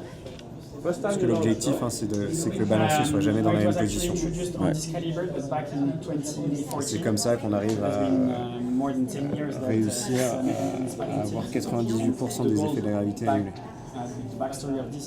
Petite escapade rapide pour aller voir mon vieux pote Gisbar, JB, que je connais depuis 2014, l'époque des galeries. Et il a fait une collab avec Franck Muller. Et il veut me montrer cette collab. Et on peut se voir par la même occasion. Donc là, normalement, le chauffeur va venir me chercher pour m'emmener à la manufacture à 8 minutes d'ici. Donc un petit saut d'1 heure. Et ensuite, on repart à Watches and Wonders. Je suis avec Gisbar, JB. Salut Alexandre, ça va? Salut JB, très content de te voir. Ça fait 10 ans que je t'ai pas vu au moins. C'est vrai. Et je suis très content de te voir. On est chez Franck Muller. Tu as fait une montre en collaboration avec Franck Muller. J'aimerais bien que tu nous en dises 2 mots. Bah écoute, c'est la 2e collaboration que je fais avec eux. L'année dernière, on avait sorti la même période la montre homme. Et cette année, on réitère l'expérience sur la montre femme. Et l'idée a été d'extraire 12 éléments de plusieurs toiles pour reconstruire un dial autour de l'iconique Crazy Hour et de la rendre artistique avec mon ADN. C'est un peu le concept. En fait, moi, j'essaye d'avoir un travail qu'on pourrait appeler playful, c'est-à-dire, on a beaucoup d'éléments, beaucoup de choses à voir dans mon travail, donc ça force aussi le spectateur à se perdre un peu dans tous ces éléments. Et j'ai essayé de retranscrire la diversité de ces éléments sur le dial de la Crazy Hour. J'ai un petit shot énergisant. J'ai vraiment envie de découvrir la manufacture Franck Muller, qui est à 10 minutes de Palexpo. Alors, c'est pas un exposant Watches and Wonders. Merci. Thank you. Perfect. Yes. It's good. Thank you. Alors, c'est pas un exposant Franck Muller de Watches and Wonders. Je ne sais pas pourquoi. Si vous savez, dites-le moi en commentaire. Mais en tout cas, c'était très sympa de le voir. JB, c'est quelqu'un que j'ai connu quand je travaillais aux Galeries Lafayette entre 2014 et 2016. Il a 37 ans, moi 39, bientôt 40 au moment où on sortira cette vidéo. Très bon gars, très motivé. Et il a fait une collab avec Franck Muller. Dites-moi dans les commentaires ce que vous pensez de Franck Muller. Apparemment, c'est un peu rock'n'roll, c'est vraiment anticonformiste. Ouais, je veux dire, ça a l'air assez fascinant. Donc voilà, il ne faut pas avoir d'a priori et il faut aller voir par soi-même. Donc j'ai hâte de voir ça et de vous en parler. Demain à 9h, il va falloir se coucher tôt. Ce soir, j'ai Vacheron Constantin, Touch and Feel, ça va être top. Ensuite, j'ai le Touch and Feel de Tag. Ensuite, je vais chez Hublot rapidement. Ensuite, j'ai Chanel. Ensuite, j'ai Zénith en 1-to-1. Ensuite, j'ai Frédéric Constant Alpina. J'ai Tudor. Ensuite, le 17 avril, donc le jour de mon anniversaire, mes 40 ans, sur le salon. Faut que je passe voir Panera, ils ont peut-être un petit cadeau pour moi. J'ai Hermès, j'ai AP, j'ai IWC et à chaque fois je veux aller voir la manuf. Donc je vais demander d'aller voir manuf. Alors quand on va voir la manuf, on se fait pas payer en tant qu'influenceur, en tout cas pas moi. Mais c'est hyper intéressant en fait. Pour moi c'est une preuve d'humilité. Alors je sais pas quel est votre avis. Peut-être qu'il y en a qui sont pas d'accord avec moi. TFGGR, je l'ai déjà fait. Bah non, j'ai déjà fait TFGGR. Que d'aller à la manufacture et de demander de l'argent, c'est un peu abusé. Sauf que c'est une grosse commande de vidéos. C'est-à-dire que si on dit voilà, il faut faire 3 vidéos pour ce lancement, c'est une vraie commande, ça je peux comprendre. Mais si c'est simplement une découverte, bah, ça permet plusieurs choses. D'apprendre à connaître la marque, découvrir les équipes, créer une relation humaine avec les équipes. Et puis du coup, ça fait du contenu. Ça te crédibilise en tant qu'influenceur. Donc c'est très intéressant. Et après, si tu crées une relation de confiance et qu'il y a des activations, bah, par exemple faire une régate avec Panerai, etc., bah, c'est pas payant non plus, mais ça c'est complètement acté. Je veux dire, c'est normal. En revanche, si une marque ne te connaît ni d'Ève ni d'Adam et qu'elle te dit bah écoute tu peux relayer mon lancement, bah ça je trouve ça normal qu'on se fasse payer. Mais bon, c'est un vrai sujet de fond. Et je suis totalement OK pour en discuter. Je vais enlever mes données à l'étranger pour ne pas me faire ouvrir en deux.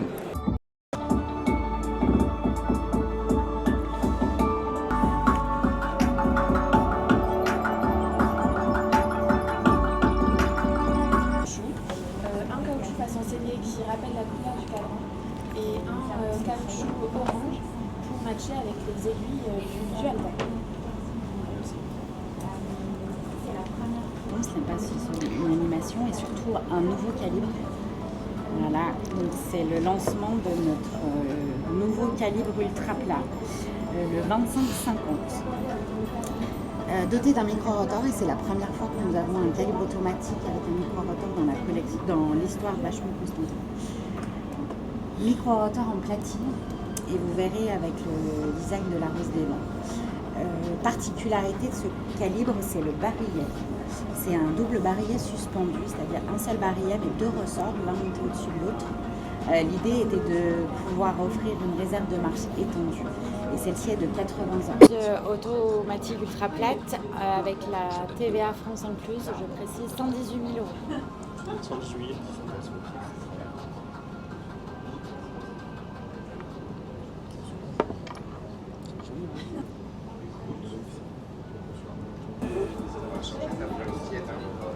Ouais. Voilà.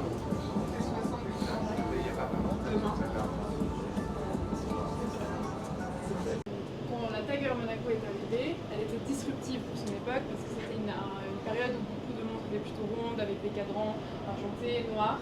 Et elle est arrivée avec son boîtier carré, sa couronne à gauche et son cadran bleu pétant. Mais elle n'est pas passée inaperçue comme nous savons encore aujourd'hui, car elle a vite été adoptée par des créatifs et des visionnaires, y compris le King of Cool himself, qu'on appelle donc Steve McQueen, qui a choisi la Tiger Monaco comme sa montre portée pour le film de 1971, Le Mans. Et à partir de ce moment, le chronographe Tiger Monaco a vraiment commencé sa légende et est entré comme étant un symbole de l'histoire de l'automobile. Donc aujourd'hui, nous sommes ravis de vous présenter la nouvelle génération de ce Tiger Monaco.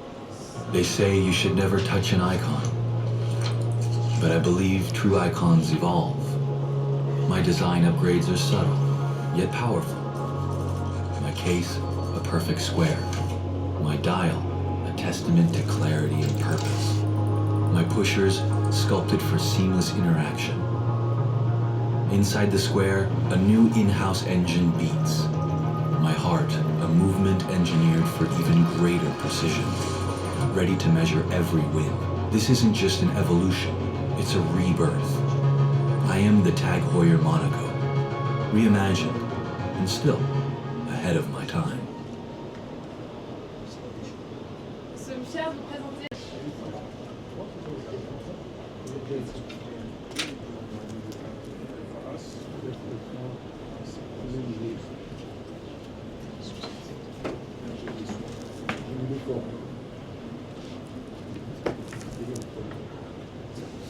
Nous aurons également des modèles pour vous.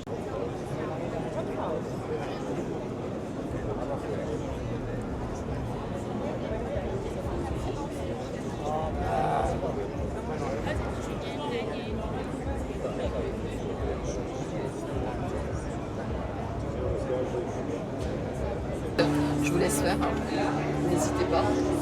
Ah ouais, ok. Ça c'est génial, on a réussi à faire des vidéos. Vous avez le matos pour ça.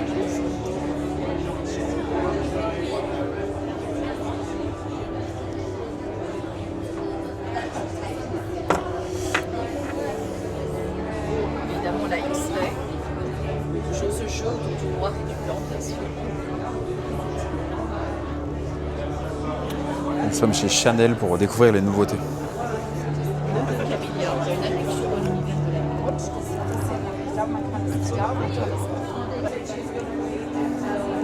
Évidemment une autre icône, la montre première Galon qui sort cette année. L'année dernière c'était en or jaune, cette année en or blanc. Alors je vous emmène. Allez. On va découvrir le studio des nouveautés Chanel.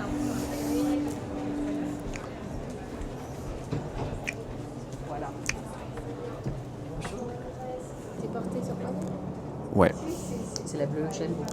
En fait, j'aime bien parce que je trouve que ça rend différemment au poignet. Le directeur du show de création, c'est un bleu presque noir et un noir. Un bleu? Où est-ce que tu vois du bleu? La Leggera? Ah non, c'est la Super Leggera encore. Non, elle n'est pas bleue. Alors, non, mais c'est possible parce que c'est assez sombre. Après, Non, mais ça, j'adore. Moi, la J12, en fait, j'aime bien. Elle est en 38 en revanche, elle n'est pas en 40. La J12, quand elle est sortie, je m'en souviens. 2000. J'étais déjà. J'étais pas dans leur lot, mais. Ah, la bleue, elle est sympa, attends. Tu veux? Je te l'envoie aussi? Je l'envoie tout de suite. Je sais. Vas-y, c'est bon. C'est juste pour l'intro, la voix. Après, je mets des plans d'insert. Nous voici chez Chanel Watches and Wonders 2026. Je vais vous présenter les nouveautés en quelques pièces. Vous verrez l'iconique J12 revisité. C'est très joli. Merci. Sur la version noire, tu retrouves les cadrans au coloris signature de la maison. Sur la version verte, tu as un dégradé Sympa. de. Tu peux regarder? Oui, bien sûr.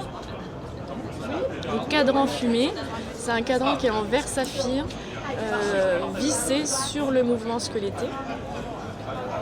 Donc, mouvement El Primero S 3600 SK, donc c'est 3600 squelettes. Elle fait 41 mm de diamètre. Et elle a surtout la nouvelle Zen Clasp, qui est la nouvelle boucle à micro-ajustement, qui a été brevetée par Zenith et qui te permet d'ajuster jusqu'à 1 cm.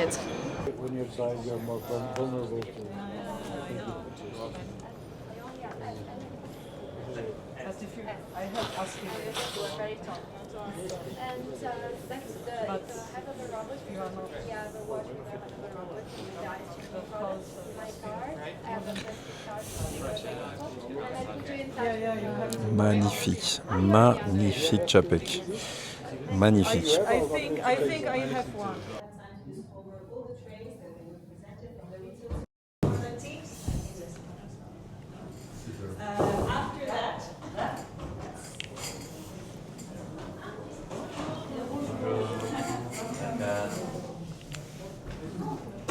After the 20 minutes, we have a guided visit of our booth, since we have really the big notes is a nice surprise at the end of the book. It's Atelier des Établisseurs, so our concept.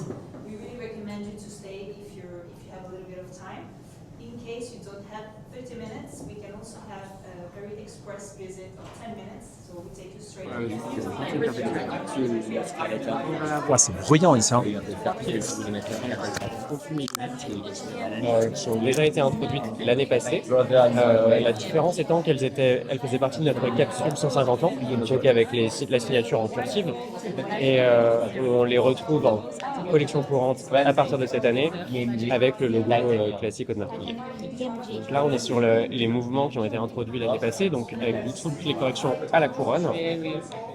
Et également le layout du cadran qui a été revu pour optimiser la lecture en version européenne, donc avec le jour, la date et le mois, ainsi qu'un indicateur 24 heures. On peut voir dans la partie supérieure de cet indicateur entre 9h et 3h du matin. On a une zone rouge, qui est la zone dans laquelle on devrait réaliser de réglage. Mais quoi qu'il arrive, le mouvement a été développé de sorte à avoir une sécurité, qui fait que même si vous tentez le réglage sur cette plage horaire, le mouvement va débrayer et vous n'aurez pas d'incidence sur le mouvement. Donc là, on a une version Royal Oak en acier, une version Royal Oak en or rose. C'est un gant, non?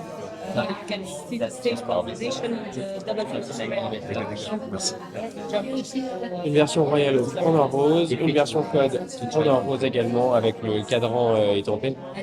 Et la nouveauté de l'année, c'est la nouveauté. Exactement, c'est une pièce qui n'est pas une continuité de capsule, mais l'introduction. Ah, on peut pas les mettre. Là, ça va être un peu taille française. Moi, j'ai taille américaine. Ah, je suis pas dans la Targata, c'est dommage.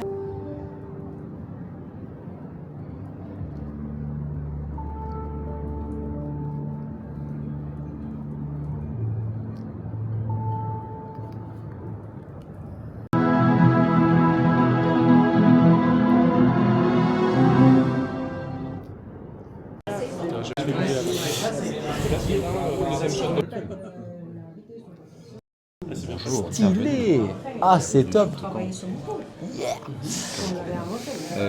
Écoute, je te laisse. Aram, let me introduce you my friend, Alexandre, who is working for YouTube and Instagram channel. He's presenting Watch Brand. Nice to meet you. Welcome to Carajou.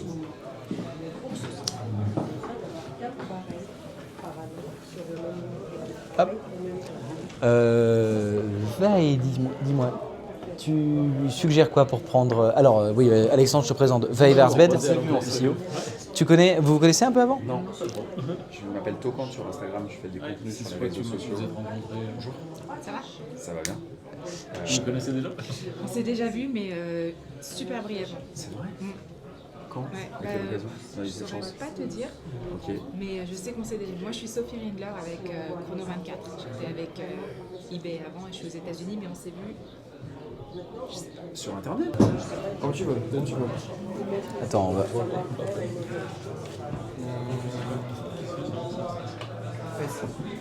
Pour la décoration, on va te mettre les modèles.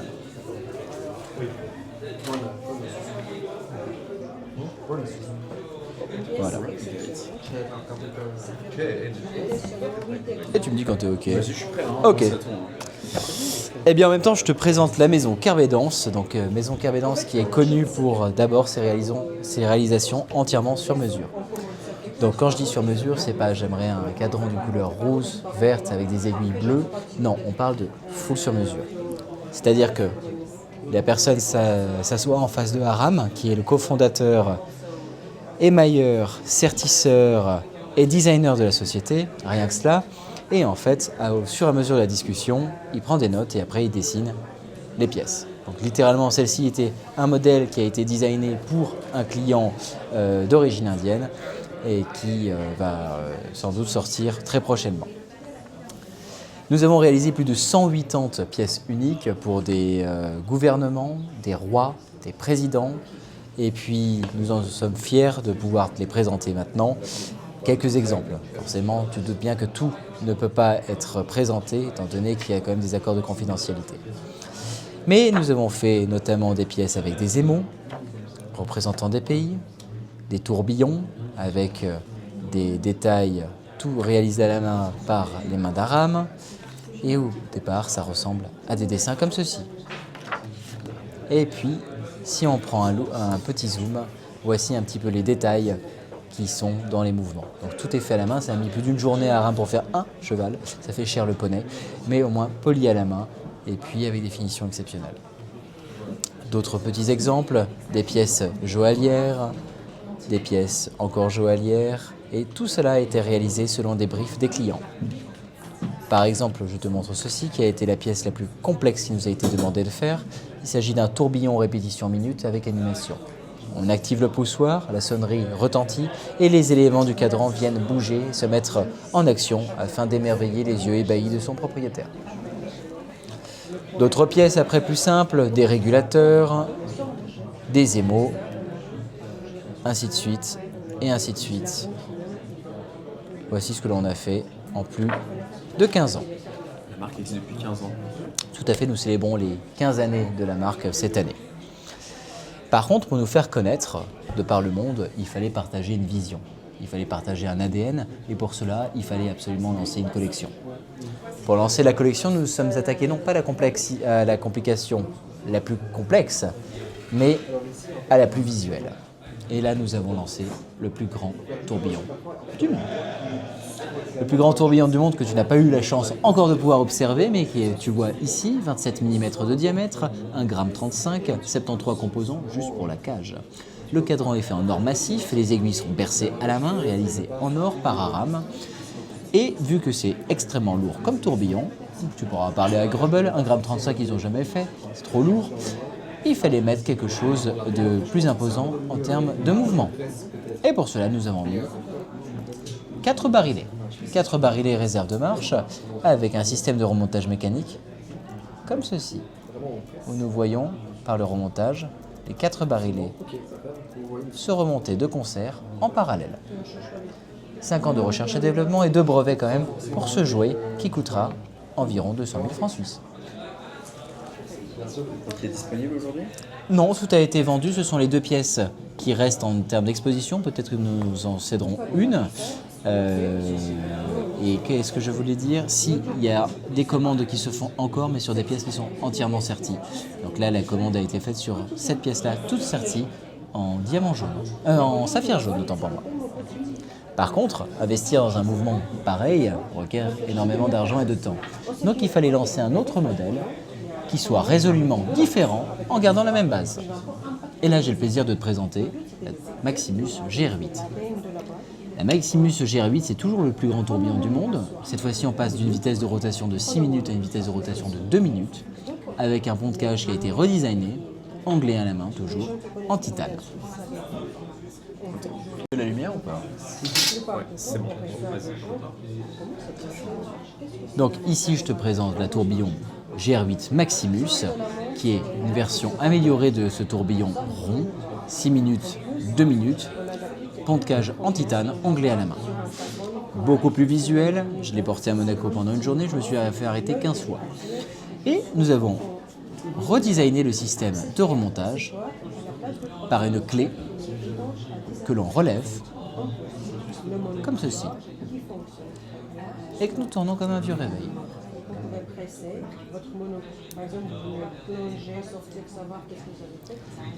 Édition également prestigieuse, la plus prestigieuse limitée à 8 exemplaires en saphir bleu. La première a été acquise d'ailleurs par Thibaut Courtois, le gardien de but du Real Madrid. Je te montrerai des photos. Nouveauté de l'année, la même chose, non pas en céramique mais en titane DLC noir, avec cette fois-ci un pont de cage en titane, peint à la peinture automobile qui est exactement le même rouge que Ferrari. On a utilisé un artisan qui a répliqué la même peinture que Ferrari, la Rosso. Par contre, il fallait pour nos collectionneurs avoir une pièce un peu plus entrée de gamme tout en conservant les codes de la haute horlogerie. Et c'est pour cela que l'on présente la Maxport GR8. La Maxport GR8, c'est une pièce résolument complexe, basée sur la même architecture de boîte que Maximus GR8, même taille. Ici, nous avons un mouvement chronographe monopoussoir, c'est-à-dire que nous activons le chrono, nous l'arrêtons, et nous le remettons à zéro à l'aide du simple poussoir. C'est pour ça que c'était un monopoussoir. D'ailleurs, le remontage et la mise à l'heure se fait également par le même poussoir. Sur ce mouvement, assez complexe, nous avons retiré le balancier, nous l'avons rehaussé et inversé pour le mettre au-dessus du cadran, pour avoir un effet de perspective de show micromécanique. On a un effet de tourbillon, sans avoir un effet de tourbillon, sans avoir le prix d'un tourbillon. 3 choses sur cette boîte, enfin sur cette pièce. Le premier, c'est le mouvement, je l'ai expliqué. Le deuxième, c'est l'étanchéité, 100 mètres. Et le poussoir est activable 100 mètres sous l'eau également. Chose que si l'on fait avec un chronographe Daytona, eh ben ça marche pas, parce qu'il y a des bulles après dans la Daytona, et c'est pas hyper efficace. Autre chose, le cadran, qui utilise exactement la même technologie que cette pièce-là, c'est-à-dire un cadran réalisé en pâture automobile. Donc nous pouvons finalement assortir n'importe quel véhicule de collection de nos collectionneurs à la montre. Par contre, nous avions un problème. Nous avons aujourd'hui constaté que les collectionneurs souhaitent des pièces plus petites qui fixent à des poignets plus fins. Donc nous avons lancé 3 nouveautés cette année et le chronographe, notamment en 41 mm. Pour rendre hommage au métier d'art, nous avons lancé un cadran ici en full guillochage, un balancier modifié avec des contrepoids et nous avons adapté un système d'interchangeabilité du bracelet. Disponible en bleu Outre-mer, en version DLC noir Jet Black et sans doute la version la plus sport chic et la plus élégante, la version en or rose en titane. Nous avions un autre problème. Nos retailers nous ont dit « C'est bien que vous avez pensé à des grosses complications pour des gros poignets, une complication plus abordable pour rentrer dans l'univers Carvedance, une complication plus abordable, plus petite pour les poignets, mais vous n'avez pas pensé à des pièces de complication unisexes pour hommes comme pour femmes. » Et là, j'ai le plaisir de te présenter, Alexandre, le tourbillon automatique de Carvedance en 39 mm. Nouveauté de la maison cette année, le céramique en blanc et en noir. le yin et le yang, littéralement. Ici, nous observons un pont de cage totalement anglais à la main, un tourbillon central volant automatique, comme je l'ai dit, qui abrite un système d'interchangeabilité du bracelet, pour venir finalement en apprécier toute la beauté du mouvement, fini, anglais, avec des vis polies bloquées concaves et un rotor asymétrique en or rose.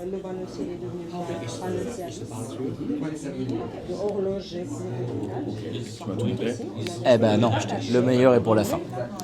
Le meilleur est pour la fin, étant donné que là, les retailers nous ont demandé si on pouvait faire une pièce tout aussi complexe, d'entrée de gamme, pour la maison Kerbedance, comportant les standards de la haute horlogerie, mais qui soit plus élégante. Et là, j'ai le plaisir... Thank you. Et là, j'ai le plaisir de te présenter la 6527. La 6527, c'est une pièce résolument simple, mais à l'allure quand même complexe. Laquelle est ta préférée que je te fasse cette démonstration? La verte. Donc la verte, appelée céladon vert, moi je l'appelle la matcha, est en fait une pièce qui possède une seule aiguille.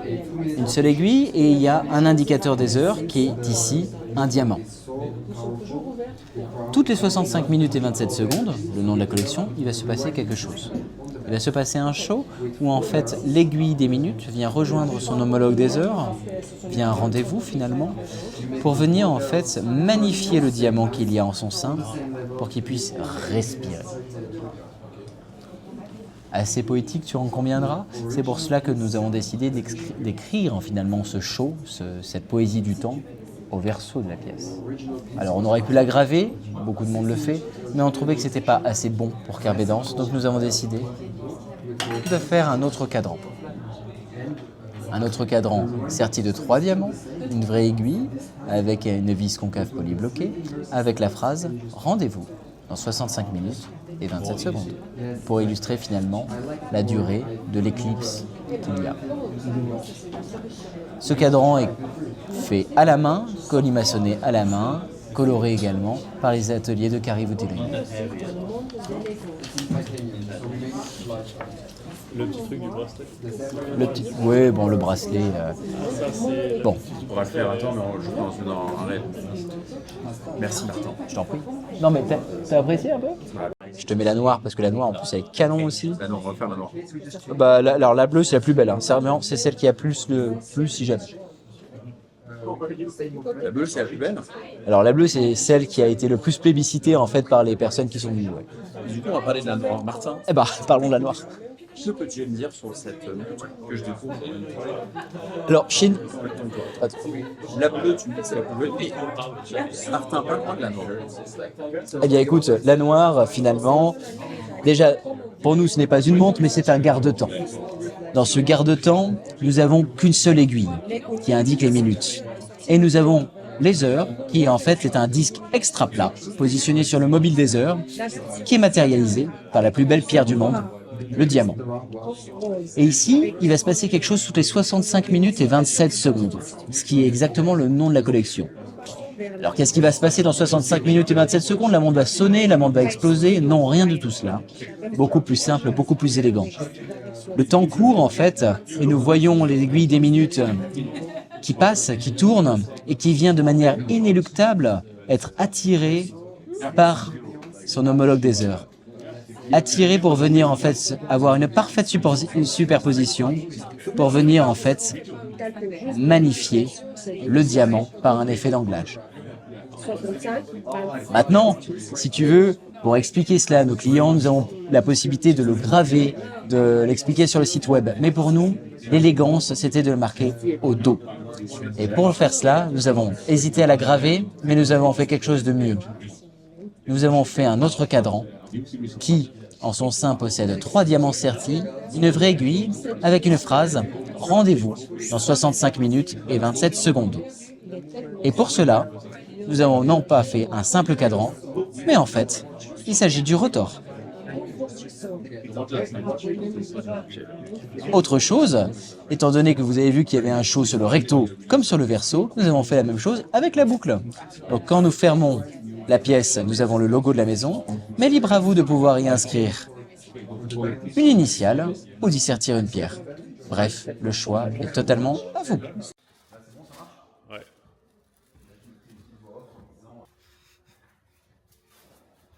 Donc on est arrivé au terme de cette vidéo. Je ne sais pas si vous avez déjà donné votre avis en commentaire. Si vous êtes arrivé jusque-là, déjà merci pour votre fidélité.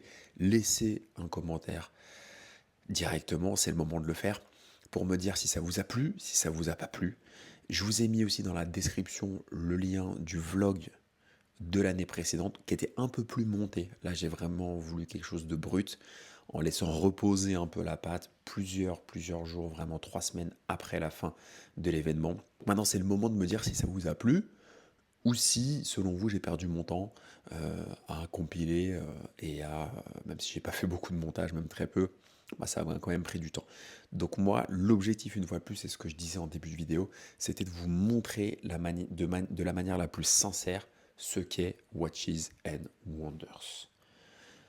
Pour prendre un peu le contre-pied des contenus très montés, très dans la tendance, qui me fatigue personnellement. Là, on est sur quelque chose de très brut. Si vous voulez du contenu plus monté, vous allez sur Instagram, Tocante, et là, il y a des réels. Et effectivement, il y a plus de montage, il y a des petits sous-titres, il y a une petite musique parfois, c'est plus travaillé, mais l'objectif de YouTube, c'est du brut, selon moi. Ça fait depuis 2005 que je suis sur YouTube. Donc j'ai cette expérience-là et je prends beaucoup de plaisir. C'est mon format de prédilection. Merci, pensez à liker, partager et surtout, vraiment, je compte sur vous, ça va beaucoup m'aider à me laisser un commentaire, qu'il soit positif ou négatif, je prends tout.